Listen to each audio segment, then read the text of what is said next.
Hello, everyone, and welcome to another episode of Spiral Out Podcast. I'm your host, Chris West. So, today another tour has started, and that means the podcast is back. Just cuz. Big shout out to Mike Gamble. He's been doing Tool-inspired art for a long time. I don't know if it's specifically Tool-inspired, but it seems like it. I don't know the man personally, but I hope to have him on the show very soon. But it's a big well-deserved for him. Congratulations on your Loveland poster. Congratulations on your inbox exploding, I'm sure. Our guest today is Kyler Sharp, and we cover a lot. It's a long episode. We talk about his two Puscifer posters, the Utah and the Houston Puscifer poster, the ape alien ones that are freaking cool. We cover lots of different subjects, from the posters themselves to AI art to screen printing, the process in general, to ancient alien theory. We cover a lot, and it was extremely entertaining to talk to him and to do the episode. It was informative, and Kyler was just a really, really nice guy with, a plethora of working knowledge. So enjoy the episode. Spiral Out for those of you in Loveland tonight. Hope you got some cool new songs, and thank you for listening. On full blast now. Alrighty. Hello everyone, and welcome to Spiral Out Podcast. I'm your host, Chris West, and on today's show we have the talented Kyler Sharp. Hello. How are you doing today, my friend? I'm doing good. Good. Thank you. And thank you. This is a crazy collection back here. Yeah, it's an awesome collection. I'm trying to look at it through the video, how it looks, because this is relatively new. I got a nice camera. I'm doing the video. I'm trying to post it to YouTube and whatnot, and have like just a whole other aspect, because people ask all the time, we listen to your podcast, we don't get to see anything cool. And it's like we're talking about a visual medium, so I'm hoping to like splice in, the posters we talk about, pictures of that and whatnot. And yeah, no, it works. It works. I recognize several of the artists back there. Which ones? See two mimics there, and I see I think that's a Brian Ewing right there. Right? There, yeah. Yeah. I love that guy. He's great. Yeah, he's awesome. And I see two of your mimics right there. I can't make out the others behind you, but there's the Adam Jones one. Cool. And that's Alex Kuno right there. He was the first artist that ever came on the show. And then oh, really? Yeah. He was really nice. And then there's the Nadia. I haven't talked to him yet. But we'll see. But let's talk about you, Mr. Kyler. This podcast is somewhat geared towards Tool and Puscifer and APC stuff, but we tend not to. I don't know if you've listened to any episodes. We spend a little bit of time talking about that, but not all the time.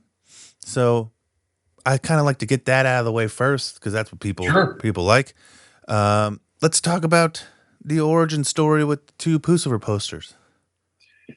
So their management reached out to me, asked me if I wanted to do a poster for that tour last year. And of course I said yes. Yeah. Absolutely. And the only real directions they gave us, when I say us, all the poster artists that got to work on the tour, was keep it like Alien or Men in Black themed, because that's what was on their last album. Kind of the theme behind it. And that was pretty much it. So they said, do that, send us the your sketch idea, and if it gets approved, then you just kind of go full bore with it and knock it out.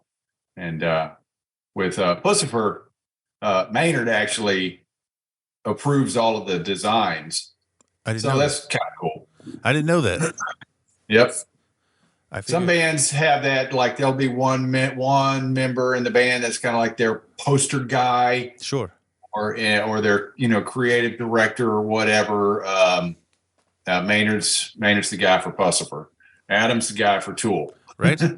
So your Puscifer poster is quite different, I think, than a lot of them. You don't technically have the Men in Black one. I mean, there are a lot of different ones. They're all over the place. But for some reason, that first one you did, I think, really struck a chord. It was, in my opinion, unique to the rest of the, I don't know, 27. I don't know how many shows they're still going. They're on leg 3 coming up here. Yeah. I think people were just really interested in the alien monkey, like ancient aliens type thing. What is it? The stoned ape theory, right? The stoned ape theory. Yeah. Whenever I got the directions for that, I kind of thought, okay, there's 20 something other artists. What are they going to be doing? And I just wanted to come up with something that was not cliche or that anybody can think of, right? And I'm not sure what kind of spurred me to do the stoned ape theory. I don't know. I just thought about evolution, right?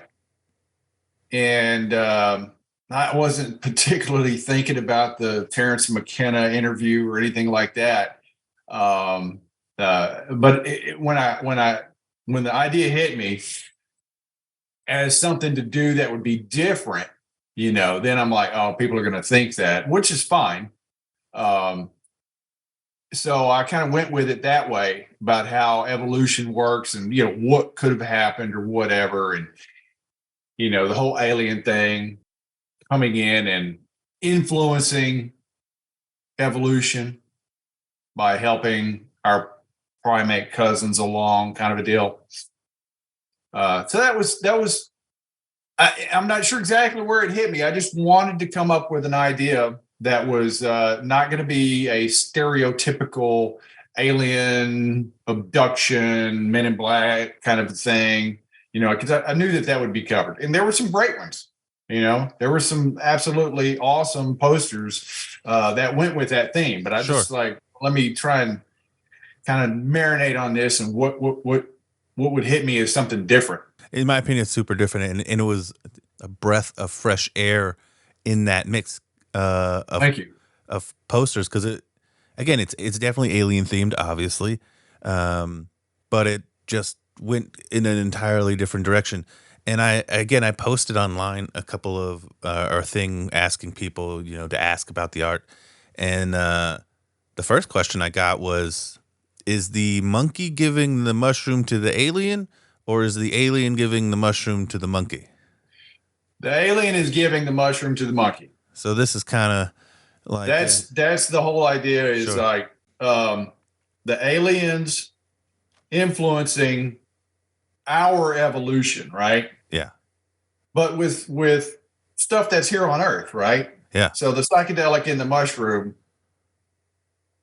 opens up your third eye in your brain, and gives you a bigger, more picture of the world or whatever. Expands your mind, like they say. Expands your mind. Thank you. Opens your third eye. Right. That was, I incorporated that in the design. How many sketches did you do originally? Just one real rough, it was the idea with the ape head with the 3 eyes, and then the alien behind it, the ones that are floating. Sure, I have it up right here. Right, and the alien with the 4 eyes, which I saw one of the questions. Aliens with the 4 eyes, really, so as if we're the primates and it opens our third eye, the alien being more advanced is going to see more. That's why I've got 4 eyes there. Yeah, almost like they're in a higher dimensional plane. Exactly. They understand more, with the intergalactic travel and, what is it? Space-time continuum, whatever you want to call it. Right. Yeah. Another dimension. Yeah. Right. They see that other dimension and they're helping us along. This all kind of came to me as well as like, there's other it's other pieces of art, music, whatever. I mean, Black Sabbath has the song Planet Caravan. Ozzy is singing about this, right? Yeah. If you go look at the lyrics for Planet Caravan, it's basically like we're all in the universe. We're all part of this. We're all space dust, right? We're all distant travelers. Another poster artist brought this up when they had the new space the telescope images. I can't think of the guy's name that it's named after, but the really new clear images of our universe and everything. Jermaine Rogers. Jermaine said, "We're all." What did he say? He said, "We're all just ancient travelers." I haven't heard him say that, but I subscribe to the same. What is that? I don't even think it's a theory. I just subscribe to that. Whatever that is, that belief of ancient aliens influencing, or what is it, ancient ancestors of us. I'm for it. It makes the most sense in my opinion. And I've gone through rabbit holes of not underground, but just old documentaries that you used to have to like really search for back in the early 2000s before YouTube and stuff like that. No, I'm for it. It hits on a bunch of different levels, and I think that's why I think it was super popular. I don't know how you feel about the reception of that poster, but from my end as a collector and somebody that's in that area, we were very excited when this came out. Oh, I was flattered. I was very flattered to have that kind of reception, for one of my pieces of art. I was just trying to create something different and fun. It's like Right. a fun idea to think about. And so how do you attack this? Like once you have the concept of like, okay, I know where I'm going. I'm going with alien, giving a monkey a mushroom, and let's start. What's the first thing you do? Well, the beginning of that particular design was the background where it was just the head of the ape and the alien, right? Sure. And I'd sketched out a rough, chimp head and an alien behind it, and that was really it.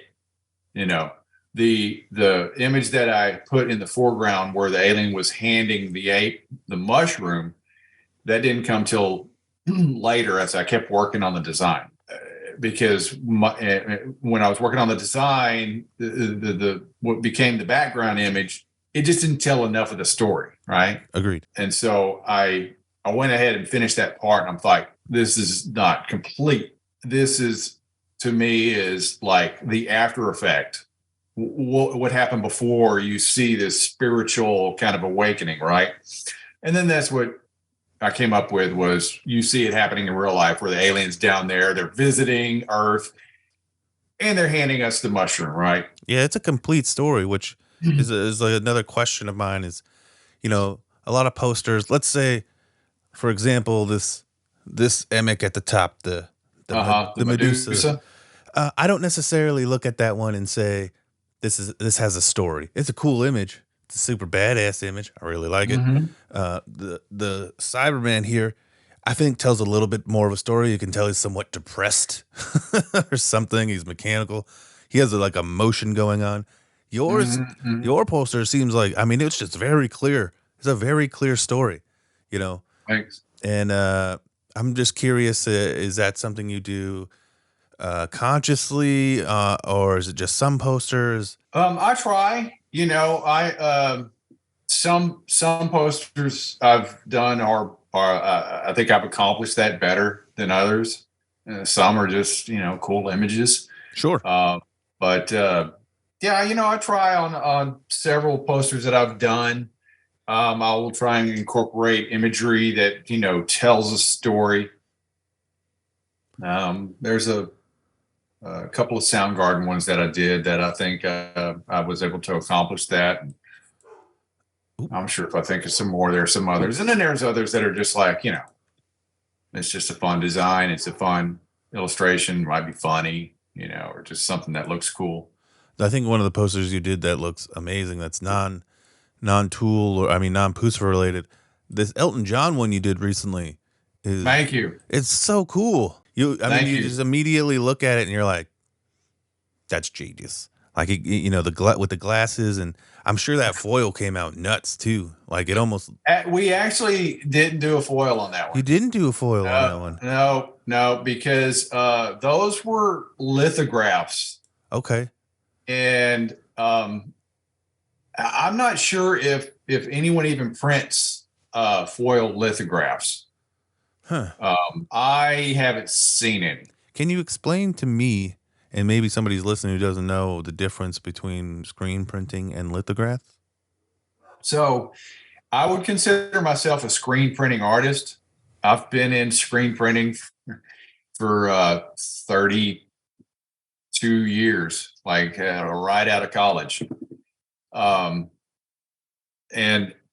But at the same time, I'm a print artist, so I do understand printing in general, offset printing and lithograph printing. Sure. Screen printing, I'm sure people have a fundamental understanding of screen printing. Yeah, there's like layers, right? Yeah. The ink, you use ink and it goes in a screen. Sure. Okay, and a squeegee pushes that ink through the screen mesh where the image is captured in the mesh, and it's printed onto a poster, a t-shirt, and it's done one color at a time. Okay. Whereas a lithograph, in particular, these posters, like we did for the Elton John, like the Motley Crue was another one, Def Leppard, those were all lithographs, which were, I think they were printed in Pennsylvania. And to the best of my knowledge, those were all digital prints. Gotcha. So they were probably printed on a huge, like really nice high resolution Epson printer. So that's the main difference today. Lithograph has the evolution of the name has changed over the years. It used to mean a different way of printing than the way people use the name now. Whereas screen printing has pretty much been the same forever. But you got offset printing, which they use plates and they roll, and you can look this stuff up on Google as well. They roll the ink onto a plate, and it's the poster will be run through the press, and each color is printed at one time. So that's similar to screen printing, but it's a lot more mechanical than pushing a squeegee that pushes ink through an open mesh that has the image in it. In today's day and age with digital everything, I mean, if you've got a high resolution digital image print, it's usually printed off of a really nice big Epson printer. Gotcha. Where all the inks are printed at one time, the cyan, magenta, yellow, black. And yeah, they come with more colors now. They come with like 10, 12, ink cartridges that have all these different, shades of yellows and reds and blues. So when creating, let's say, juxtaposition this Elton John to Puscifer one, the original Puscifer one, or the first one you did, you have a rough sketch. How much did you draw digitally, or was it all rough sketched and then kind of inked digitally? So nowadays, I almost exclusively draw right into Photoshop. Gotcha. I have what's called a Cintiq tablet. Gotcha. Made by the company Wacom or Wacom. Wacom has the products. They have the pen tablets. They have the Cintiq tablets, and then all a Cintiq is a touch-sensitive screen. In my case, it's my monitor. Sure. Right. That you use your pen. Mm-hmm. And I'm literally drawing right into Photoshop. So there's like a tablet on your desk, and then you just draw. No, the tablet is my monitor. Okay, so you're like drawing right on your monitor. So my monitor is my tablet. You're gonna have so it's just like a sketch pad. You're gonna have to send me a picture of that if you don't mind. Later. Yeah. So it's like, just imagine your computer screen. Sure, I understand. Except it's touch sensitive with the pen that comes with the tool, right? And you're drawing right into your program. So it's going from, I'm sure you've drawn a lot on regular paper, right? Oh, sure. Was there a strange transition to going to that? How long ago did you transition to? I think about 3 years ago. Before then, I was using a pen tablet, which was still made by the same company, Wacom. So you're using, instead of a mouse, you're using a pen on a tablet the size of a mouse pad, Gotcha. right? And you're kind of drawing like that. So I would, excuse me, draw by hand, pencil, pen, and ink, scan that image in, bring it into Photoshop, clean it up with my pen tablet, and then, design and paint in Photoshop. I've always said Photoshop is it's kind of like a digital airbrushing program. Yeah. Back in the day, before we switched over everything digital, when I started in printing, we used airbrushes. So we would draw a black line, what was called a key line, and you would draw it. And you would go use a stat camera you would shoot the image on film that was clear. You bring it back into you put it on your light table, lay some paper over it, put it's a clear, sticky kind of substance. I use it forever. You would X-Acto blade out images you want, almost like vinyl, colors, right? And then you would airbrush black India ink and like, okay, this is going to be my red. So you would airbrush these areas. Take that airbrushed piece of paper back into the dark room with your stat camera and take halftone photo shots of it, bring those back in and just kind of work that way. Wow. In having that background, then transitioning to Photoshop, learning channels and layers clicked in my head because I had that background. It's like, oh, Photoshop is a lot like using an airbrush. Gotcha. You're just doing it in the computer. Completely understand. I'm familiar with Photoshop and layers, and I do some graphic design here and there. I'm not good at drawing at all, but I understand layers. Practice. That's all it is. Practice. Everybody's like, it's a God-given gift, whatever. No, it's called practice. You just do it. You keep doing it and doing it and doing it. How did you know you were done with the Puscifer poster? Yeah, I mean, there's several things. At time. Yeah. When does this got to get printed? Sure. That dictates a lot of it. A lot of times you're like, okay, I can't work on this any longer. I can't, I've just got to stop myself. Like, you're never satisfied as an artist. You're like, anyone is printed, you're like, I could have fixed that. I should have done that. But you're never satisfied. You just have to be, okay, this is, I got to call it. It's done. A lot of times the schedule will dictate that. Like, I'm working on a design right now that like I had to have done this weekend, and I'm doing the color separations on it right now. I could have worked on it for another week. That kind of, that's what dictates. So it's just like, if you're happy enough with it. Sure. It's like anything. You got to call it done. It's just like anything. You can always keep going. But to answer your question about when did I transition over to, I'll just say the Cintiq, because I've been working in Photoshop for 25 years. Gotcha. But using the Cintiq was about 3 years ago. I finally got this tool. I've been wanting one forever. And I got it because I was working on my first movie poster. Gotcha. Which movie? For Romany Malco is the actor. Tijuana Jackson, Purpose Over Prison. And it was his directorial debut. It's a character he wrote, and he made this movie. And I've known Romany for several years. 20 plus years. He went to high school with my wife. Oh, wow.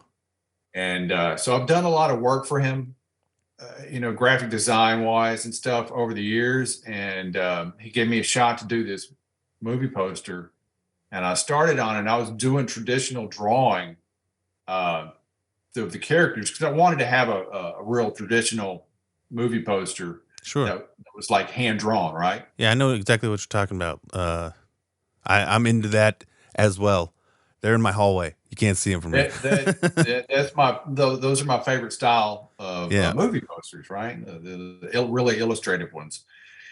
like And like Escati, I as think his I name was is. working on it, I'm doing these pencil drawings, right? That I'm going to take into Photoshop and then paint in Photoshop, colorize them and everything. But I was doing too many revisions, right? And I'm Sure. like, this is not going well. I'm like, Romney, as part of my pay, why don't you get me a Cintiq, please? And this will go much smoother Sure. than me drawing something by hand, scanning it in, changing it, and I don't like this, whatever. And so that was about, like I said, about 3 years ago. And so he got the Cintiq, sent it to me. He just ordered it and had it shipped to me. Nice. And boom, that was it. So I've been using it for 3 years. I love it. It's absolutely great. How's it changed? Like again, you're talking about not having to draw things by hand and scanning them and whatnot. Did it? I'm guessing it obviously cut down on the amount of time it takes to get started. Maybe I don't know. It does. It does cut down on it. That was a huge reason of why I'm like, hey, listen, let's just get this. Let me get this tool Sure. because we can make all these revisions quicker, right? And so it does change. Now you can use it as a crutch. There's still, I still love drawing by hand on pencil, pencil and paper. Yeah. I still do that. Like this design I'm working on now, I'll just sketch the stuff out on paper, right? And then I'll scan it in, and it'll look completely different by the time I'm done with it than my rough pencil sketch. So I'm still drawing by hand, but it does cut down on time. But at the same time, the digital tools can be a curse, because you can change stuff endlessly. Yeah. And it's like, how many different times am I going to revise a piece of artwork before you just say, okay, it's good enough. Let's move forward. As for moving forward, let's get into the second tool, or Puscifer poster. I kind of call it the the Stanley Kubrick, because it's like monkeys with tools. I hadn't thought of that. I love hearing other people's interpretations of this. And it definitely, the tree is an alien face, right? Did you attack this one differently than the first one? So yes, I wanted to have the connection to the first one. Sure. Right? Thematically, I wanted it to have that kind of connection with the apes. And I thought, well, I knew that people were going to think it was a sequel, right? Sure. To the first one. It's actually a prequel. Huh. But if you want to think it's a sequel, that's great. Yeah. I think I saw somebody when I first posted it on social media. I think somebody on Instagram said, "Oh no, the apes killed the aliens." Well, they're the one of the ships has crashed, right? Yeah. He's got the skull in his hand. I could see it. And I knew that somebody would think that, and it was funny when I read that. So no, the apes killed the aliens, and I just laughed. I'm like, yeah, no, that's not what I intended, but that's great if that's the way you want to see it, because I left that up to interpretation. I think the biggest one, why people would think that, is there looks to be like one very angry chimpanzee in the second poster. So yes. He's at least making some type of noise. The idea was they're not evolved yet, right? Sure. And when I say this was a prequel, imagine you go, thousands or a million years prior to that other image, right? Yeah. Aliens crash landed on Earth, right? And that UFO has been there for, hundreds of years. Yeah. Right. And we as apes have come along and just discovered it. Gotcha. I'm All right, following it. it's like, oh, what is this? But if you'll notice, this goes back thematically to what I was saying earlier, how in the universe we're all just seeded from the universe, right? Yeah, we're all star children, right? We all come from a star. Exactly. So you see the UFOs crashed, and you see the roots kind of taking hold, and you Sure. see the alien head in the trees, right? And that's saying, hey, we come from another place. We're all part of this big universe. And they crash landed here thousands and thousands of years ago, but yet they brought some seeds of the universe with them, and life has grown on Earth, right? And then now the apes have come along and they've discovered it, and they're hanging out, whatever. Now, if you'll notice the ape that's sitting on the UFO, I'm looking at him. he's got he's the looking skull. at the alien skull. Yeah. That is there's a sculpture that is Darwin's Gotcha. symbolizes Darwin's theory of evolution, I'm following. where the ape is looking at a human skull and he's thinking about it. So you got the ape and he's looking at the alien skull and he's thinking about it.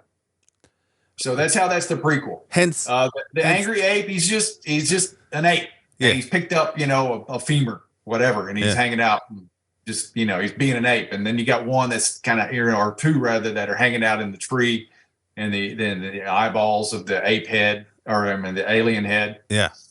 So that's a prequel. But I dig it. I really like the typography in the second one. The was it Music Hall Houston and the date coming from the roots, and then the Puscifer in the top. It's almost like clouds. Mm-hmm, mm-hmm. The one thing that I wanted to do with that one, even though I'm tying it all together, is since it's a prequel to the first one, the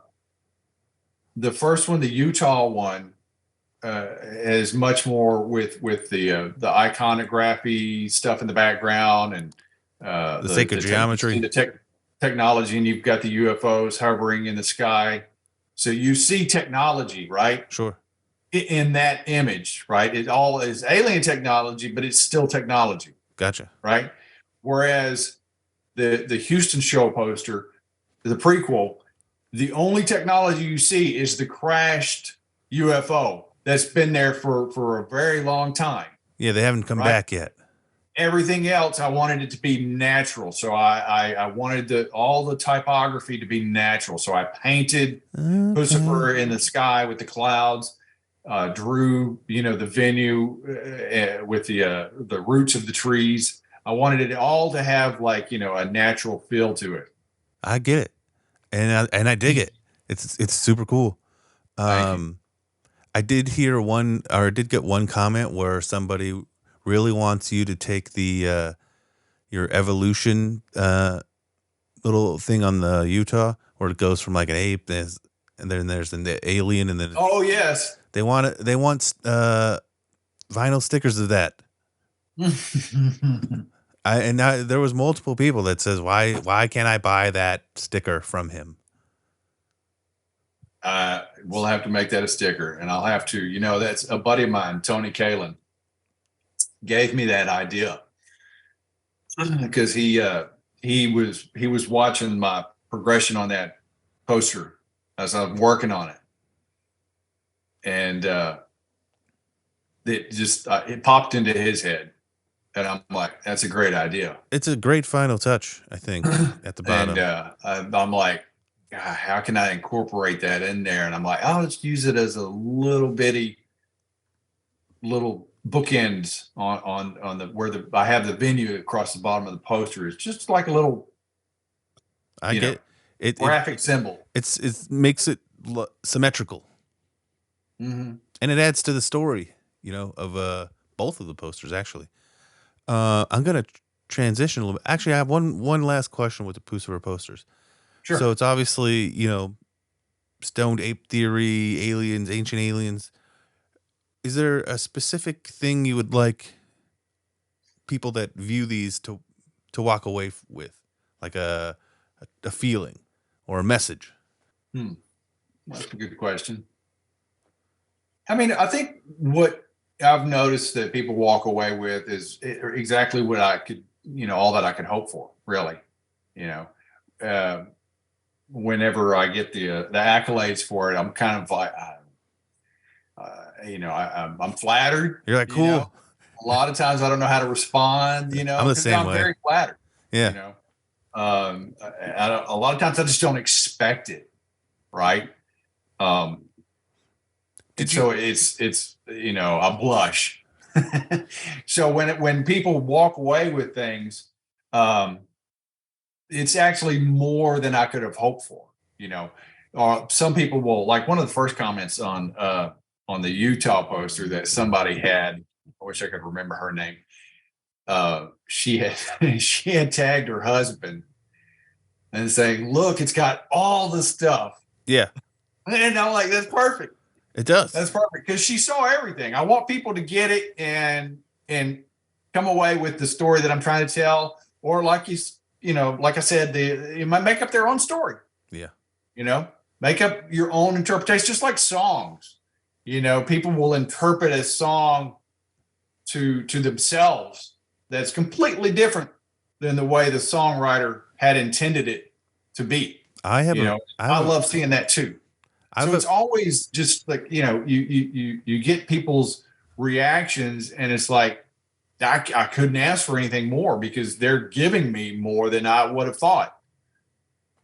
I specifically don't read lyrics because I don't want somebody to change how I feel about a song. Interesting. And I get a lot of shit. It's a long time. I get a lot of shit for it. Album, and I don't even know what song I'm listening to. I just like, I love that song.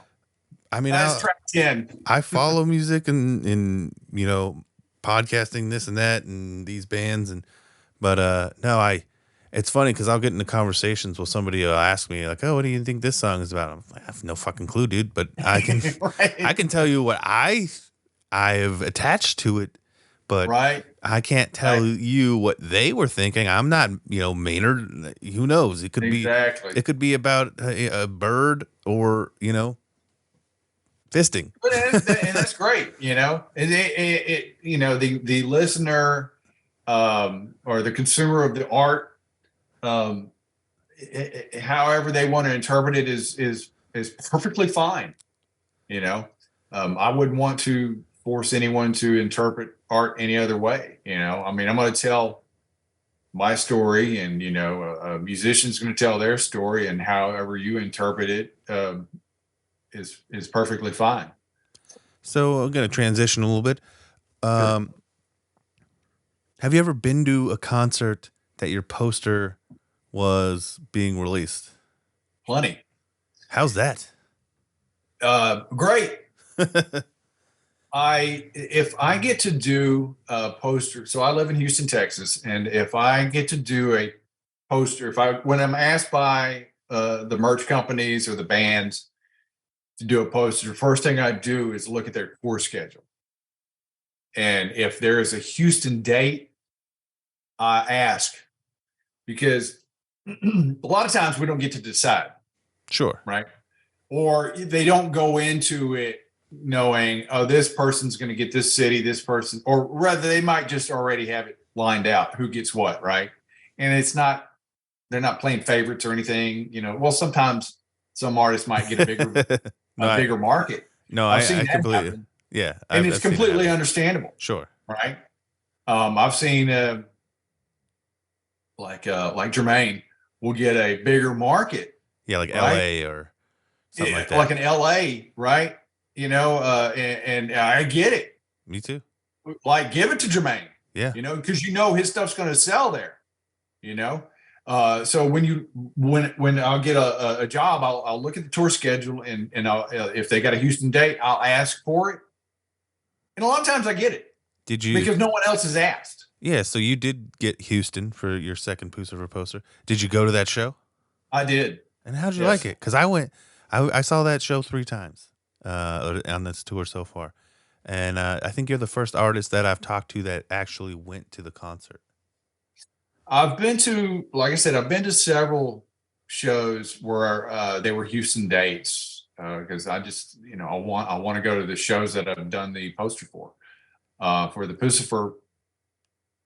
Yeah, I definitely. Whenever they came back and said, "Hey, you want to do another one?" I'm like, "Yes, give me the Houston bill if it's available."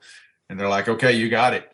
So a lot of times it's just you got to be quick if you really want that city. So You know, what was your experience like going to that specific show, the music hall in Houston where this poster was released? that particular music hall, the 713 Music Hall, is relatively new, Okay. and it's a great venue.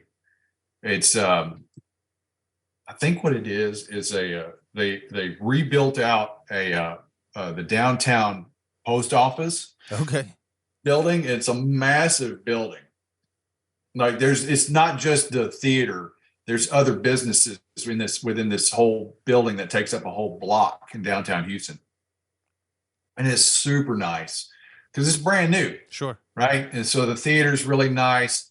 It's big, but it's not too big. So it was great getting to go to the show to see it. Um, How'd you like the show in general? Just the show was great. It right? was fun. Yeah. They're very theatrical. It's funny. And that careen around the girl singer. Woo! She's awesome. Dude. She's like she is great. That's all. I mean, singing, She's awesome. She's got a dancing. great voice. She's Great performer. interactive. I like seeing Yeah. Maynard run around too. That's pretty funny. Yeah. Because a lot of people will go to a Tool concert, and now he just hangs back there in the shadows Yep. above Danny, Like Batman. off to the side. You see him back there, and sometimes the lights will hit him. But you see him, but with Puscifer, he's right out there up front. It's a performance. It's a show that's it's a rock show, but they're doing stuff. They've got extra people acting. They've got guys dressed as aliens and Men in Black and all that stuff. They're dressed as Men in Black, and it was a very fun show. I don't think anybody's doing stuff like that right now that I've noticed, where it's just like I can't think of anybody. And it's almost like a throwback too. It reminds me of like Rocky Horror a little bit. And well, you know what? Now that you say that, Alice Cooper. Okay. Alice Cooper still puts on those types of theatrical, acting out stuff, right? And he's done that his whole career too. Where his whole career, he used to do the guillotine, and he still does the guillotine. I saw him about 4 years ago, and he's still doing that. And it was a great concert. So he's still, and he has other people that aren't in the band come out and do acting parts. So I guess Alice has been doing it forever, right? Gotcha. But Puscifer, I can't think of any other that are like contemporary bands that aren't like 40, 50 years old that are doing it. So, yeah. So what was it like seeing people walk around with your poster at that show? That's always fun. Did anybody know you were the guy that did it? Yeah, yes. But then there's, there's 10 times as many that don't. Exactly. That they'll have the poster, they'll have it in a tube or a cellophane or whatever, and they have no idea who I am. But I do get recognized at shows by the people I haven't met. Like, hey, you're the poster artist, great job. Like, hey, thank you. So you've done obviously a lot of different bands. I went through your website and Instagram and whatnot. First of all, there's not a whole lot of information about you online, but you have a lot of work online. A lot of imagery. Yeah. I think I found one paragraph about you personally, and like your history. You went to college and XYZ. You were, you can talk about it in a minute, but let me get to my question. Sorry, I'm dragging on. No problem. You did a lot of Soundgarden, Chris Cornell, where the actual faces of the musicians are on the poster itself. Well, with Chris in particular, yes. For his solo stuff, I've done several using his image. And do you draw his face from scratch, or do you take photos? I use reference. Gotcha. Yeah. But with all of the drawings that I've done, well, no, minus one. One that I did was actually for a cover band. Was the last like Soundgarden Chris, and it was after his death. I did use somebody's photograph that I redrew. Gotcha. It was a photograph of him jumping from a Lollapalooza performance way back in 1992 when he had the long hair and everything. And so it was such a great action shot. And there's a cover band in Houston, Rusted Cage, I believe is what they're called. And I've done like 2 posters for those guys. And so that one image was the last one I've done of Chris / Soundgarden. Sure. Where it was from an actual photo that I just redrew that photo. Okay. All the other ones, yes, it's his face, but I'm not like tracing his face or anything. I have several images that I've used, like, okay, and I'll redraw it from just like looking at it and over and over and drawing again until I get like it's him, right? It's got to be him. When you're drawing anybody, you want it to be them and be their likeness. So with the Soundgarden stuff, I didn't draw anybody's faces. It was just imagery, Indians. It's just it was just the Chris Cornell ones. And I think I'm specifically curious about those because now he's dead, right? Right. So I'm just curious if there's especially the one after he died, do you feel like there's a responsibility to portray him a specific way or his likeness a specific way? Like, because it's kind of a legacy now, like all these ones of him that are out there, especially from you and his face, those are it, So, well, me, because I'm such a fan, I'm going to do something that I think would honor him, right? Right. So the first one that I did after his death was what they call the telephone pole style. It's the long, thin poster. I know which one you're talking about. It's all blue and actually has an acoustic guitar, kind of under below his chin area. And that was just like a kind of like a portrait drawing of him. Nothing in particular about that design. The ones that were the twin ones was the Austin and Dallas dates where I took a drawing of him, split it in 2 and made 2 posters. That one I created using imagery that I came up with from his solo album, A Higher Truth. You don't really notice unless you put those 2 images together. He's holding like water sifting through his hands, and where it's puddling right there below him, it's shaping a heart. But you don't notice that unless you have both of those posters put together. I don't see that one on your website. It was for Austin and Dallas. And when I got that job, that I thought I want to make a twin poster. Because it'd be super cool for collectors to have, and I hadn't done one at that point. So, but that one, I got to do that one on his Higher Truth tour, and then it's funny. Right after I had finished that design, well, like I said, it was 2 posters. I found it. It's a blacklight one too. It is, because we used a glow ink on that as well. Which looks super cool under a black light. But that tour didn't have a Houston date when I did those 2 posters. And right after I'd finished those posters, I had a Facebook friend email me. And she's like, they added a Houston date. And I'm like, you gotta be kidding me. because I would have made the image 3 triptyte, what they call 3 triptypes. So I was stuck. I'm like, it's done. It's already on its way to the printer. So I came up with another design for the Houston. I reached out to Soundgarden's Chris's manager, and I asked her, I'm like, well, please let me have the Houston date. I just saw that, I was just alerted to that y'all have added Houston to the tour. It was like they had time. They added it. It was like the second last show, I think, of the tour. And I said, please let me have Houston. And she made me wait a couple of days. And she goes, all right, Kyle, you've got it. You do something for Houston.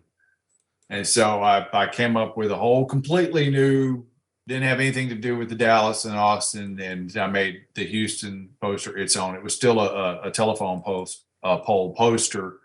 But it used imagery from that I, got from his album, The Heart. He had a heart in the artwork. It was kind of like throughout, we open it up and there's images of an actual heart in some of the graphics. So he's like holding a rose, kind of like it's like a rose, but if you look at it, it's a heart. Yeah, it's super cool. Well, thank you. And I like on your website how for certain posters it almost is showing the layers, like how it would look with the black light. You also use black light on that one, I think. Yeah, the ones that we've used glow in the dark ink. I'll make an animated GIF image. Yeah.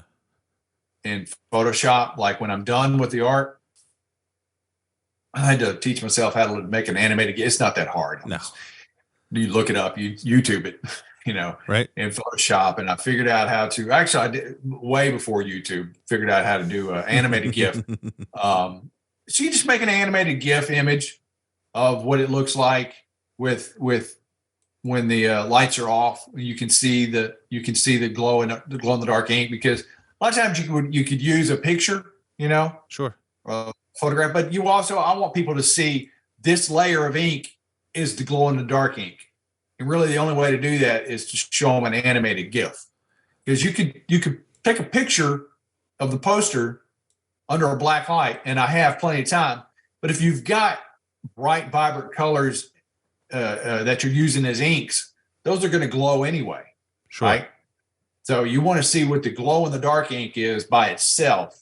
And so that's the reason I've done that with all the posters that I've used glow ink on.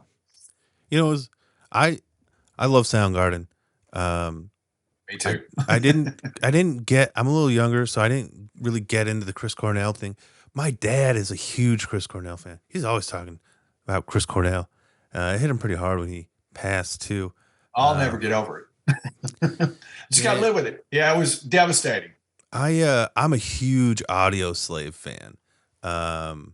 Huge Audio Slave fan. I love those. What is it? They did like three or four albums. I've seen them a couple times. I never got to see Soundgarden. I never saw Chris Cornell by himself, but I know like his cover. He did that whole cover album that was really really great. Yeah. Anyways, enough about Chris Cornell. I just you have some very cool Soundgarden and Chris Cornell posters, and I just kind of wanted to touch on those too. Oh sure, no, I mean I'm a huge Soundgarden fan. Love Sound. Hey, Chris Cornell, Audio Slave was great as well. But yeah, Soundgarden. Soundgarden's where it started for me with doing the rock and roll poster art. I mean, I've been a screen print artist, like I said, for 30 years, and I've done jobs here and there for other rock bands. Sure. Like when I was in my 20s, I got to do a t-shirt design for Billy Gibbons, ZZ Top. I got to do some tour shirts for Queensryche back in 2000. The company I worked for, we got to do their tour run, and so our whole art department got to do some designs for Queensryche, and I had like multiple t-shirt designs for those guys. But it wasn't until after Soundgarden reformed in 2010, I think, that I'm like, I know screen printing. I'm going to do a Soundgarden poster. So did you contact them or did they contact you? I contacted them, and it took me 2 weeks to find the right contact. So I did my first Soundgarden poster before I had any contacts. I just did it, completed it. It's the one with the Native American Indian Yeah, I'm looking chief at it right now. and the wolf, Yeah. real psychedelic looking. Yeah, it's I did that very design. vibrant. Thank you. Yes, yeah. I wanted it to look very psychedelic, very throwback rock and roll poster art. I did that design, and I actually did it for Houston, but it ended up being for St. Louis. Um, so So you were doing posters obviously before this, but was this like your first big band poster? This it sound was my first big band poster, but I was doing screen printing, Sure. but screen printing for T-shirts. Gotcha. So I knew how to do the work. Like I've got that experience, right? Like I'm a print artist. I know how to create designs that are going to print well, right? And I know how to do color separations. I've been doing it that long. So I'm like, I'm just going to do it. And I'll find the contact after I got to have something to show them, right? Sure. I can't go look at all my old art that has nothing to do with Soundgarden. rock and roll. I've got a couple here that are rock related, but the most of my stuff is just kind of random. So I had to do a poster, and I'm like, let me get it in front of the right eyes. And like, took me 2 weeks to find the right person. And when I finally did, I was in. So was that your first concert poster ever? Correct. Oh, that's awesome. So the first poster you ever made, you did before they even saw it. You showed it to them. You're like, hey, I do this. I want you guys to use it. And they said yes. Yep. That's fucking awesome. When I got a hold of the right person, Hampton Howerton, Hampton's like, hey, you've got it. Just let's change it from Houston to St. Louis because we already gave Houston to somebody else. And I'm like, no problem. Because the whole thing was in layers and Photoshop. So I just redrew things that were indicating it was, like it was going to be at the Bayou Music Center. I changed it to the pageant for St. Louis. Sure.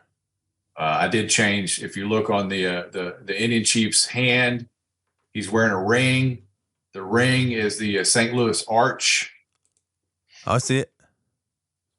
That used to be before I had to change it to St. Louis. That used to be a ring of Texas. Gotcha. So my original design was because there's a very old Soundgarden song called "The Hand of God." Okay. Chris sings a line, says the hand of God has got a ring about the size of Texas. That would have been a gem. I know, right? That's like, but no, well, what are you gonna do? No. So I changed it to the St. Louis Arch. So that's cool too, right? Yeah, it's super cool. It would have. So that's how that all started. It would have been nice if it lined up, but you already lucked out, so you're not gonna, You're not gonna. No, I mean, I got they approved it. They're just like that. We already gave it to they gave it to Uncle Charlie actually. Okay. So Uncle Charlie had the Soundgarden Houston show, but they said, look, we got St. Louis is open. Just change it to fit for St. Louis. So that's what I did, and then I was in, and I'd done Soundgarden and Chris posters, up until his death. Did you ever? Yeah, that was my very first big rock poster was for Soundgarden. And then it just took off. I mean, how many do you think you do a year? Oh gosh, good question. I hadn't thought of that. Last year was insane. Yeah, it seems like. And it's already started off. I knew it would be because all the bands are touring now. Even though we're still in the pandemic, they got to go out and make money. Nobody cares anymore. Yeah, they're not waiting around anymore. So last year was crazy. I hadn't even thought how many I did last year. Prior to that, I would say I would probably do 3 or 4 a year, maybe. Okay. But I had, but it's not just posters. I'm doing T-shirt art as well. Do some album covers here and there. So it's just like the rock and roll stuff that fills up my freelance time. Sure. Because my day job, I work as a production artist, as a screen print artist at a shop. Okay. Which had nothing to do with rock. We've done a couple band type things, but not many. So all of the rock and roll related stuff is all like on my freelance time. So I'm like, I have a day job too. day job, and then it's not that bad actually. I like my job. Well, that's some of us have to do that. You gotta do it. Yeah. No, I mean we all, not all of these ventures. Like somebody asked me the other day, they're like, "Oh, how much do you make doing your podcast?" Nothing. I lose money all the time. Like I'm in the hole. They're like, "Oh, you should start No, I'm just losing money, but it's fun and it's my hobby. I like talking to art. I mean, it brings me joy to sit here and talk to you. And you talk about a poster that I really like. It's worth it to me. It's worth my time and money. Well, we're thankful for everybody that helps get the art out. Right. I'm thankful you asked me to do this. I'm super glad you asked. I'm thankful for you to come on. We'll get back into some more questions. I usually just write down my questions in my own language, but I've been using a thing called ChatGPT. Have you heard of this? I have heard of it. I haven't tried it out yet, but I have heard it. Heard of it, rather. I asked it to give me some questions that would be good for talking to somebody who makes posters, and it gave me really good questions, but not in my own language, right? So I'm finding it difficult to ask these how I would ask them. And anyways, that's besides the point. What it leads me into is AI art is like a huge thing right now. Uh-huh. And what are your thoughts on that? On AI art and AI creativity in general? I think so. I really didn't have like the knee-jerk reaction that I noticed a lot of other artists were having. Like Mark Brooks. I saw a lot of other artists like get really mad at it. Yes, they did. Because for anybody that doesn't know, it's algorithms that go out, pull in influences from already created art, and give you images, right? I just thought, cool, whatever. I'm not going. It's like plagiarism and copyright. I'm not going to do it. And even though you see it, and some of the stuff is like really cool, to me, if I were to, when I first thought, or what I first thought when I saw it was, that might be cool to use for reference. Yeah. Because it immediately you could tell, rather, at least I did. Some people might not be able to tell that there was no human element. Oh, 100%. To a lot of the imagery. 100%. And it's kind of hard to pinpoint, and explain what that is when you see it and you think there's something off. It's always that's the not hands. Created by. Well, yeah, of course the hands. The hands thing is the big giveaway. It hasn't figured out how to draw hands yet, with the digits and all. But everything else is like, wow, that's really neat. But there's no, you can tell. You can tell there's not that human element that us in our minds think about when we're creating art, right? Like when I'm doing a design, I'm like I was telling you earlier, I'll get to a point where I'm like, I have to stop, but I want to push that art to where I'm at least happy with it, because I know it's going to be printed and published and out there for everybody to see, and I want other people to like it as well. But there's things that you think of with our human brain that just AI isn't going to think of. Like I don't think AI could get anywhere near your original Soundgarden poster. Thank you. You never know. Maybe eventually, but as of right now, the feathers, the fur on the wolf, the hands. There's certain things I don't think that, I mean, who knows? We're still early in it. I think it's a neat tool. I didn't have, like I said, I didn't have that knee jerk, pissed off reaction that I saw other artists having.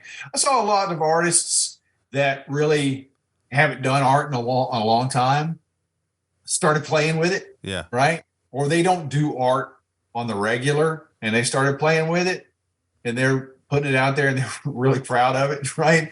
And I'm just like, yeah. Yeah. I mean, proud of that. That was my reaction. Like you said, it's a tool. It's another tool. It's a tool, but I don't think it could get anywhere near, again, something like, and maybe eventually, but something like your Soundgarden poster, or even the first Puscifer one you did. I don't think it does. It can't line up your composition like you would. Yeah, that. Well, thank you. And I would say that goes across the board for all artists. Agreed. Agreed. Because I see like other artists that I like have like huge respect for. I'm like, they'll never have an AI that's going to create, this particular artist's style the way this particular artist does that art. They may emulate it. Exactly. But there's still going to be something about it that doesn't have that human touch. And when I say that human touch, even though I'm designing using a digital tool, it's still me drawing. It's still my brain thinking about how that image needs to look. I'm going to layer this here. I'm going to put this here. I'm going to put this here. Exactly. You get, the whole composition of everything. You got it. I'll do a design, work on it, and come back the next day and see it completely different. Sure.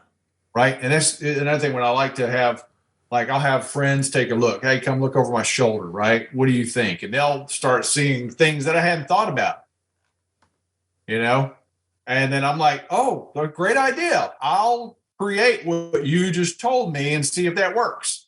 I call it fresh eyes, right? Like I'll get on a design that I've been working on for a week and then go look at it again and like see it in a completely different way. And that's that human touch that AI just doesn't have, I 100% agree. And saying that, I still use it. And I know it's limited. Use it, it's a tool. Yeah. I'm not mad at it. No, and I wouldn't be mad at you for being mad at me for using it. No, I'm not mad at people that are using it either. It's like, I do see that there's going to be a lot of consumers that are going to, oh, can't you just use it AI? Or, I'll learn AI. What I think. I'll put in the terms and come up with my own design. Okay, fine. Go ahead. Yeah. Go ahead and try. It's not easy getting what you want out of AI either. It almost never works, in my opinion, or you get something cool, but it's never exactly what you think.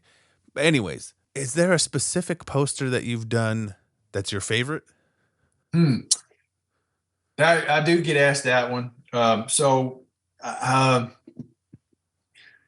will say that my first Soundgarden one is gonna, that one's near and dear to me, right? I could see the heart in it.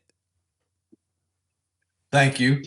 It was a very tough one to get to that point, right? Cause not knowing if you're going to find the right contact after you've done this art. So that for that reason, it's real special, and also I love Soundgarden. So that is special for that. It was a big door opener for me. Imagery, the Puscifer Utah one. Mm-hmm. I mean, I love that one a lot as well. I love the Houston one as well. I knew that when I was doing the Houston one, I'm like, I can't top that Utah one. Let me try. Mm-hmm. And so that's why I went thematically the same, but I wanted it completely different. I mean, like one is a nighttime, one is a daytime. The colors are completely different. But that Utah one, I understand it is special, the whole layout. So that one is special to me. I did a oh man, about 9 years ago, I did a High on Fire one that I really like a lot. I did two for High on Fire. I'm looking at it. But the one where it's like the Amazon woman sitting on a T-Rex, real sexy woman, like a warrior woman. I'm looking for it. And I see it's a massive poster. I've done a few massive posters in my day. When I say massive, I mean in physical size. How big is that thing? It's huge. It's like a 24 by 36. It's massive. I've done a few of those big ones. A lot of bands, they don't want them because it's more money. Yeah. That one I really liked a lot just because it was super psychedelic. It reminds me of like the old 60s. I forget what kind of movies they are, but almost like Planet of the Apes style. But they made other movies that were like way campier, that were still cool. Campy. Yeah, totally. That's why I love it, because it's just very rock and roll. Yeah. You got the woman on the riding the T-Rex, it's just super campy. There's a lot going on for sure. And it's silly, So but it's fun. Did you draw her from like on a pad from scratch? I did. Yeah. Pen and ink. That was before I was using my Cintiq. So yeah, I drew her, scanned her in. I drew the T-Rex separately. I drew those pieces separately. Actually, I drew the woman separately and the T-Rex separately, and then put them together in Photoshop and retraced them all. Gotcha. Those were actually pen and ink. Yeah. Because I can tell like the high of fire. You obviously, that's all made in Photoshop, right? The logo, I mean the writing itself. The writing for the High on Fire, yes, yeah, oh yeah. I drew that all out. The central design or illustration of the girl and the dinosaur. I just like the mix. Drew by hand. It was like, because you can tell, like, oh, he drew that T-Rex and her, and now there's this like, psychedelic background. Very psychedelic.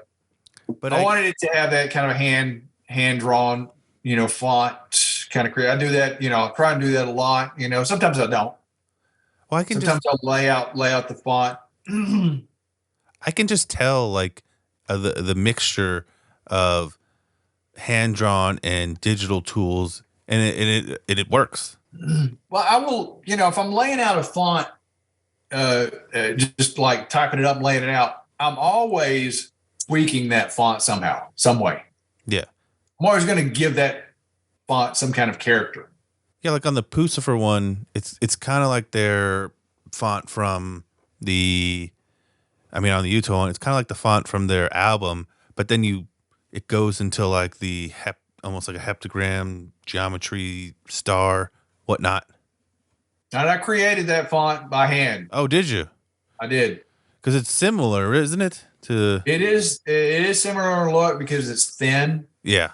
The line work is really thin. What I did is I found a blocky font. Okay. Just laid it out. And then I built the line work. So imagine if you take a blocky font and then just shrunk it. Gotcha. So I had to build the line work within the font. So I redrew like a skeleton. Gotcha. Right. So I redrew the fonts. So it's like you can't find that font. Like it's completely handmade. But I had a template to start with. Yeah. And the template was an actual font.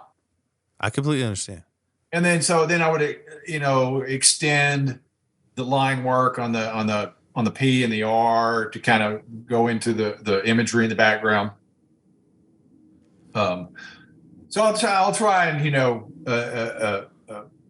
expound upon fonts that I might lay out, or I'll just do it completely by hand, like the Puscifer Houston one is completely by hand, and several others actually. The Soundgarden and the High on Fire, some of those are as well. I really like the way you do your textures, especially on animals. That would be, going back to being a print artist, knowing what I can get away with. Sure. And knowing how, okay, how can I create this and it's going to look cool as because most of them are screen prints. Like I said, most of the designs that I do are screen prints. Going back to the lithographs, if you look at the posters that were printed as lithographs, the Elton John, the Motley Crue, Def Leppard, the Wu-Tang Clan, those were all lithographs. And because those weren't screen printed, that actually frees you up in your illustration to do more realistic type of illustration work. Sure. Because you don't have to worry about doing what's called color separations. Yeah, you can just make whatever image you want. It's going to get printed. Make whatever image you want. Have all these gradients in the artwork, especially with that Elton John. Yeah, that's what I'm looking at right now. All kind of detail and gradients. That's not an image you would want to try and screen print. Okay. Can it be done? Yes. Yeah. Yes, it can be done. But as a screen print, that kind of artwork could be 20 colors. Gotcha. It's just not. It'd be feasible. Super expensive. Super, super expensive to try and do. Super hard to color separate something like that. It can be done. I can do it. Wouldn't want to do it. Because most gig posters and artists I've talked to, they stick around about 6 colors. I would say, for the bigger bands that do a lot of posters, that's an average. Yeah. You really don't want to go over 6 colors. It's just very expensive, and screen printing posters, it's a lot of work.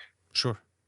It's a lot of work. I've seen videos of that. It's not just a lot of work for the artists; it's a lot of work for the printers. Yeah, and you do both. Work.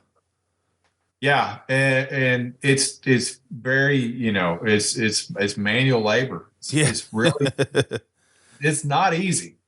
Again, printing is an art form in itself. I'm going to transition. I know very little about the process of screen printing, but like you said, it looks like manual labor. You're putting the screens down, you squeegee totally manual labor. Taking it off. Even with automatic presses. Yeah. It takes 2 people to do a big press. It takes 2 people to run it. You got to have one person there handing the paper. As soon as one color's done, you got to pull that screen out, go wash it out, clean it. You can't let that stuff sit when it comes to poster printing, because the inks will dry up like cement. Gotcha. And so it's just like you're constantly moving, like in a print shop, And that's your daily job, right? Yes, but I'm a screen print artist. Gotcha. So I have done the printing end of it. Where I work now, I don't deal with the printing. You just do design, the artwork. I just do the design. I get the color separations done for the printers. Gotcha. I have printed, but I wouldn't consider myself a printer. No. But I know it because I've been in print shops for a long time. Maybe you can answer this question for me. This is something that I've been very curious about, but never have gotten a real straight answer. And you might not want to answer this, but I'm going to ask it anyways. So let's say Puscifer says, I want this poster, right? You make the poster. I get that transaction. They give you X amount of posters and pay you for drawing it, right? That's kind of how that transaction works.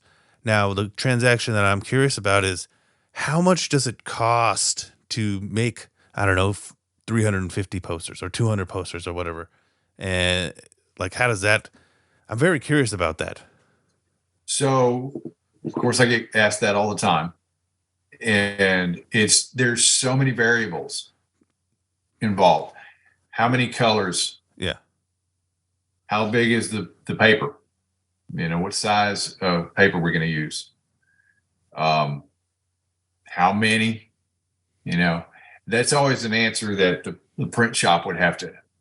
Fair enough. It's a question that the print shop would have to answer. I guess I was just curious that your general 18 by 24, 6 colors. on average, maybe $5, $6, $7 a print. Okay. If you're looking at a couple hundred, that's just kind of an average for a 3-4 color print job. That's Makes sense. that's a ballpark. Yeah, it makes sense. And I wasn't asking for a specific solid answer, but that's a ballpark. Like there's so many variables in screen printing. Whereas you're doing a lithograph print, you don't have to worry about all that extra labor, right? Now, why do you? So it's easier to kind of price that kind of stuff. Why do you? Again, I only know the bands that I go to, right? Puscifer Tool does their own weird printing that nobody really knows about. It's kind of like lithograph, I guess, but it's not. Some of the Tool ones were lithos, especially on their last tour. Fair enough. Yeah, because what Adam was doing was he was picking artists he liked, whether they were screen print artists or not. It didn't matter to him. Agreed. That's how I got started with this, was interviewing Tool artists first, and then Puscifer Tour came out, and I started doing that. So this last tour are lithographs. I would say that a lot of them were. I mean, I know they used a specific. I don't know if they all were, but a lot of them were. Well, yeah, I think it's probably half and half. I'm just guessing.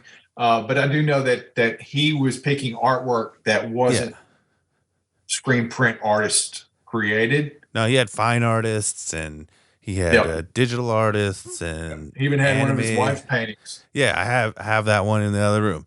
Mm-hmm. I guess so. My question is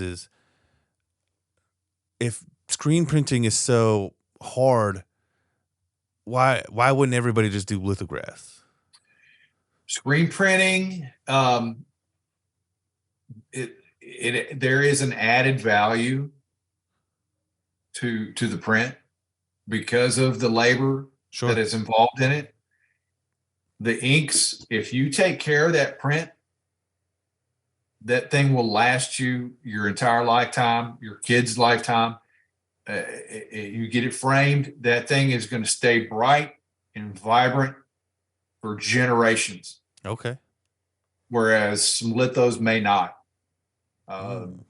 It's especially in today's day and age with a lot of digital lithos, who knows how long those images are going to stay bright and vibrant. They could stay that bright and vibrant for decades.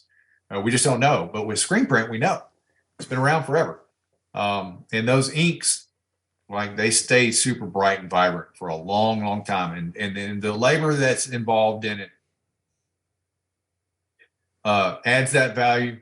But they also just look better. I agree. They just look better. Screen prints just look better. Now, that doesn't, I'm glad to do the posters that we did with the lithographs, because I got to do a lot of big bands. Yeah. And I didn't have to worry about doing color separations for the screen print.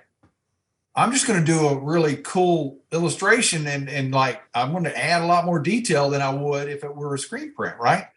A lot of times that might be like, you got to kind of pull the reins back, and you don't want to go off too far. You still want it to look like a cool image and not like you're just throwing everything in the kitchen sink in the design. But the screen prints have that added value just because they're brighter, and they just, on a whole, they look better. Fair enough. The lithographs, yes, I can do artwork that I wouldn't try to do on a screen print because I don't have to worry about color separation. So I'm going to do this design this way, right? But in the end, those screen prints, they jump out at you. They're really just bright and vibrant. I got two more questions. Yeah. It's a big one. So, because of your Utah poster, one of the questions that somebody asked online was using psychedelics and drugs in art. Now, I'm not saying that you have done that, but I am going to ask if you have any experience or know about any scenarios in which people have used substances to maybe enhance their art. I have not. 100% honest. Fair enough. For myself, Sure. but I mean, yeah, other people have, sure. Yeah. You know, um, I can get in the headspace, Gotcha. you know, creatively. A lot of times, what I've learned as an artist is just you don't be afraid of that blank slate, that white paper, right? That white It canvas. terrifies me. You know, you just because in the end, I know as long as I barrel through it and work on the design, work on the art, I'm going to come up with something. Like I have faith because I've been doing it long enough. Like there's times where I'm like creatively, it's not coming to me. But like I don't need the substance, the psychedelics or all that. I don't. You just if you just play with stuff, right? Play with stuff in your own mind. You know, be curious.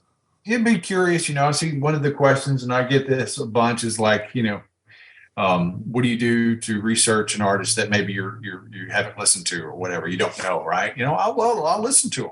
You know, what have they used as art on their album covers? You know, I'm not going to knock off their art, but it gives me an aesthetic to think about. You know, Sure. and so you just kind of think about stuff and just sketch. You know, just draw. You know, my sketches don't look any better than anybody else's sketches. Mm-hmm. You know, they're just ideas. But the more you sketch, the more ideas you come up with. You know, and you got to work through those processes. You're just saying, do the work. You just do the work. You know, like a lot of sketches I'll be doing in a design, and I'm like, the deadline is creeping up on me, and I haven't gotten 10% of the design done, and I'll panic, yeah. But at the end, I'm like, I'm gonna go sleepless to get this done. You know, and so I'll do it. You kind of answered both my questions in that one, because my next question was going to be if you had some advice for, you know, people that are trying to become artists or gig poster artists, and you kind of just said it. Don't be afraid of the white board and do the work. Yeah, yeah. I mean, sketch, draw, just do the work. You know, don't waste time doing other things that don't matter. Sure. And just do the work. Is there any bands you haven't done posters for that you would like to? Oh yeah. What's one of the big ones? Some of the bigger ones. Because you did a Metallica one, right? I did a Metallica one. I'm did the Who? trying to get in on doing another Metallica one because they're about to go on tour again. So you know, it's completely different company that's dealing with them now. So it's like everybody's got to kind of find who, you know, the contact, who to go to. You did a Who one. That's pretty big. Right? That was very big. Super stoked about that one. So, you know, a Black Sabbath one, of course, was super big. Yeah, he's not touring anymore now, so that's it. It's a part big, of That's a part of that. To me, that's like that story is done. There's now and forever only X amount of Black Sabbath posters. Totally, I hadn't thought of it that way, but yeah, you're 100% correct. And then you are now in a group of people that got to do one. Yep, and they will. I'm not saying there'll never be another Black Sabbath poster, but there'll never be another Black Sabbath gig. There'll be not another show poster. Yep. Yeah. So congratulations on that. There'll be other posters, I imagine, that are commemorative type stuff. Yeah. I'm sure there'll be art. I already see it happening. Yeah. You know, there's other commemorative posters that are always done. But yeah, for an official poster, yes. You know, there's a lot of. I mean, I haven't done a Tool poster. Yeah. Would love to do a Tool poster. I've reached out to Adam. Adam, if you see this. Yeah, Adam. I don't know if he will. I would love to do Pearl Jam. You know, they got the poster buyers. Foo Fighters. Those are big ones. Not big ones. I've done stuff I did a poster for Les Claypool and Sean Lennon. Yeah. Several years ago. I would love to do an official Primus poster. That would be really cool. right? They tour enough. Yeah. And you know, their poster base is there. Yeah. Those are that's another thing that you want to do the bands that the poster base is there for. No, you're going to make money on them. Yeah, you hit the nail in the head there. It's like it's like Tool, Primus, Foo Fighters, 311. 311, yeah. They've Matthews. Got those. They got that base. They got those poster collectors. Billy Strings is a big one now, apparently. Billy Strings. I've got another country artist that I just got. I'm not going to say who it is yet, but it's not Billy Strings. But I would love to do one for Billy Strings. Is it Luke Bryan? I'm just kidding. No, it's not him. I had to take pictures of his concerts the other day. Are you a photographer as well? I have so many side gigs. That's awesome, though. I just dabble in everything. I do photography on the side. I make short films. I do the podcast. I'm a chef in my day job. Oh, really? Yeah. Very cool. Very cool. It's a bit much sometimes. Well, thank you, Kyler. I don't have any more questions. I mean, I could go on forever, but I won't do that to you. Do me a favor and tell people where they can find your stuff, and all that madness. It's easy. It's my name, KylerSharp.com. And you have an Instagram at Kyler Sharp, I'm guessing. All that stuff. Just use my name, you'll find me. We'll put that on. What I will ask is if you have any original sketches from Puscifer, if you send me photos of those, I like to post them with. For some reason, people love to see the original sketches. You know, I'll have to go back through my Photoshop files. I'm sure I do. I have like preliminary sketches, and it's like I said, my sketches. There's nothing special about them. It's just ideas. People love them. They love to see them. I'll send you some roughs. Cool. And then thank you so much. Thank you, Chris. I appreciate it. Yeah. Spiral Out Podcast is produced by me, your host, Chris West, edited by me, researched by me. Everything is pretty much just done by me. Go to our website, spiraloutpod.podbean.com. Follow us on Instagram at spiral_out_pod. Facebook, Spiral Out Podcast. And again, if you want to see some of the images associated with this episode, click the link in the show notes and it'll take you there. Again, thank you for listening. Spiral Out. Pod dismissed. Wait, that's another show.